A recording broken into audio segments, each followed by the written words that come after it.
नमस्कार मित्रांनो, माझं नाव आहे नितेश घरत आणि तुम्ही बघता माझा चॅनल ट्रॅव्हल नाम. हा माझा पहिलाच व्हिडिओ आहे. मी जी बी वारी केली होती त्या संदर्भात हा व्हिडिओ आहे. मित्रांनो, म्हणतात आषाढी वारी ही आयुष्यात एकदा तरी करावी, पण तिचाही योग यावा लागतो. असाच योग माझ्या भाग्यात आला आणि विठ्ठलाच्या आणि ज्ञानेश्वर महाराजांच्या माऊलींच्या कृपेने माझी वारी संपन्न झाली. तसेच या व्हिडिओच्या माध्यमातून मी दिंडी क्रमांक 188 चे संचालक श्री सोपान म्हात्रे महाराज व श्री नामदेव ठाकूर यांचा मी आभार मानतो व त्यांना धन्यवादही देतो, कारण त्यांनी मला त्यांच्या दिंडीत समावेश करून घेतले व माझी वारी पूर्ण करण्यास मदत केली. मित्रांनो, वारीची सुरुवात होते ती दिनांक 19 जून 2025 रोजी, जेव्हा माऊलींची पालखी आळंदीतून पंढरपूरच्या दिशेने प्रस्थान करते. प्रथम माऊलींची पालखी प्रस्थान पुणेच्या दिशेने होते व पुणे येथे 2 दिवस मुक्काम होतो व त्यानंतर 22 जून 2025 रोजी माऊलींची पालखी सासवडच्या दिशेने प्रस्थान करते व तेथे पूर्ण 1 दिवस मुक्काम करते व त्यानंतर 24/6/2025 रोजी जेजुरीच्या दिशेने प्रस्थान करते व तेथे मुक्काम करते. माझ्या वारीचा प्रवास हा जेजुरी पासून सुरू झाला. तसेच जेजुरीपर्यंत पोहोचण्याचा प्रवास मजेदार व कधी न विसरणारा झाला. बघूया या वारीचा प्रवास.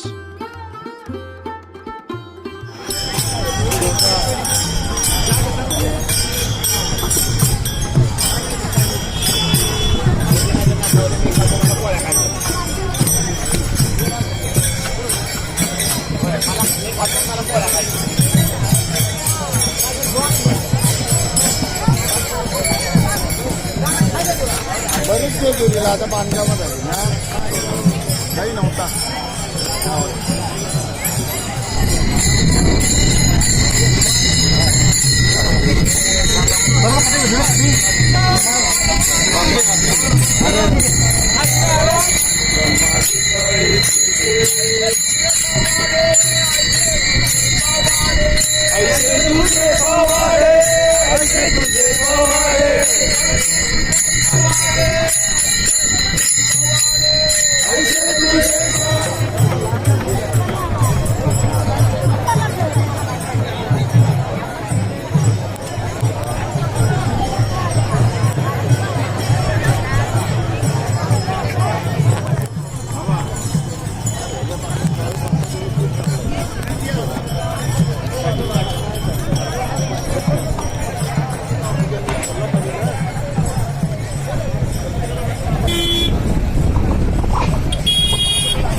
वाल्हे इथे पोचल्यानंतर तुम्ही बघू शकता का इथे टेंट लावलेले आहेत. ह्या टेंटमध्ये आमच्या रात्रीच्या विसाव्याची सोय झाली होती. खरंच दिंडी नंबर 188 चे संचालक श्री सोपान म्हात्रे महाराज आणि तसेच श्री नामदेव ठाकूर महाराज यांचे मी आभार मानतो, कारण जी राहण्याची त्यांनी सोय केली होती, व्यवस्था केली होती, ती अतिशय उत्तमरित्या केली होती.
रे महाराज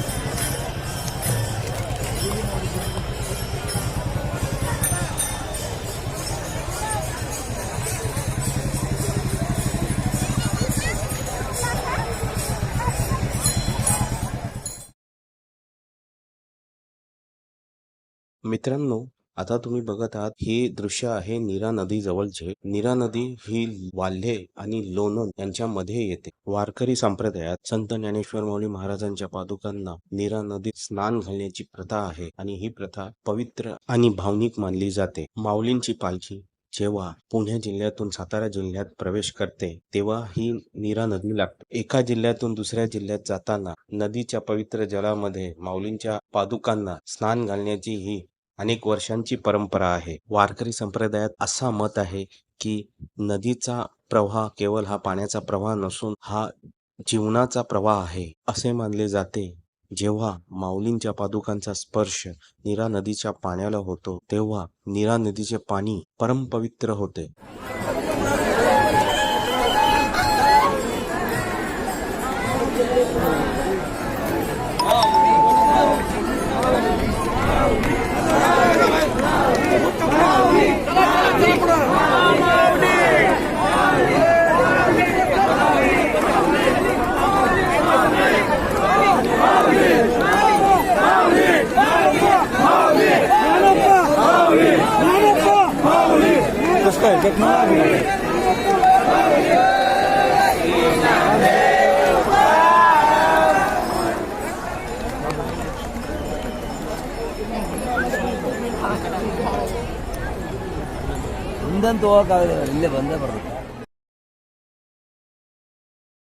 मित्रांनो, नीरा नदीजवळ असताना माझ्या मोबाईलची बॅटरी डाऊन झाली व त्यानंतर मला काही शूट करता आले नाही व पुढचे व्हिडिओही काढता आले नाहीत. तसेच पहिल्या भागाचा हा व्हिडिओ इथेच थांबूया आणि भेटूया पुढच्या व्हिडिओमध्ये. रामकृष्ण हरी.